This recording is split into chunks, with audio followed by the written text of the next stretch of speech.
आदमी को ल्यूकेमिया हो गया था। डॉक्टर सुन सिमियाओ ने उसकी नब्ज देखी। आदमी की पत्नी ने कहा कि उसे समझ नहीं आ रहा क्या हो रहा है। वह अच्छा खाना खाती थी, मांस भी पकाकर खाती थी, लेकिन उसका शरीर दिन ब दिन कमजोर होता जा रहा था। वह आदमी बिल्कुल सूखी लकड़ी जैसा हो गया था। उसके शरीर में बिल्कुल ताकत नहीं बची थी। सुन सिमियाओ ने कहा कि उसे ल्यूकेमिया है, उसका शरीर अंदर से खोखला हो चुका है। फिर उन्होंने उसे कुछ काले बीज दिए, कहा कि इन्हें पानी में भिगोकर रोज खाओ, बीमारी धीरे धीरे ठीक हो जाएगी। यह सुनकर महिला बहुत खुश हुई। उसने सुन सिमियाओ को अपनी जान बचाने के लिए धन्यवाद दिया। रात में शिष्य ने कहा कि आपके कहने के अनुसार भोजन तैयार है। बूढ़े दंपति को खाने पर बुला लिया गया। सुन सिमियाओ ने उनसे कहा कि संकोच मत करो, मैंने जो दवा लिखी है वह इसी चावल के कटोरे में है। उन्होंने बूढ़े आदमी से कहा कि मैंने अभी तुम्हारी नब्ज भी देखी है, मुझे तुम्हारी बीमारी का भी पता चल गया है, तुम्हारी आंखों को रात में ठीक से दिखाई नहीं देता। बूढ़ा आदमी हैरान रह गया। उसने कहा कि रात में उसे सब धुंधला दिखाई देता है। सुन सिमियाओ ने कहा कि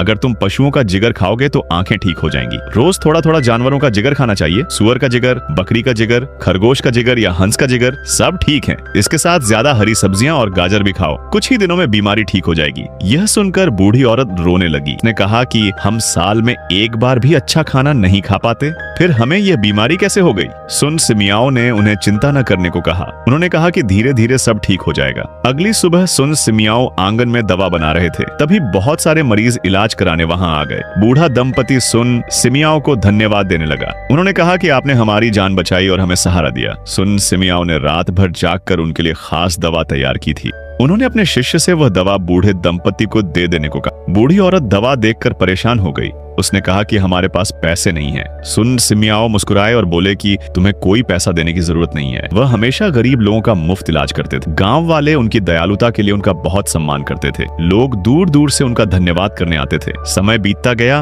और पहाड़ हरे भरे हो गए। आज भी हर साल दूसरे महीने के दूसरे दिन शानक्सी के टोंगचुआन मेडिसिन किंग माउंटेन पर समारोह आयोजित किया जाता है। यह लोगों द्वारा सुन सिमियाओ के महान चरित्र और दया के सम्मान में किया जाता है।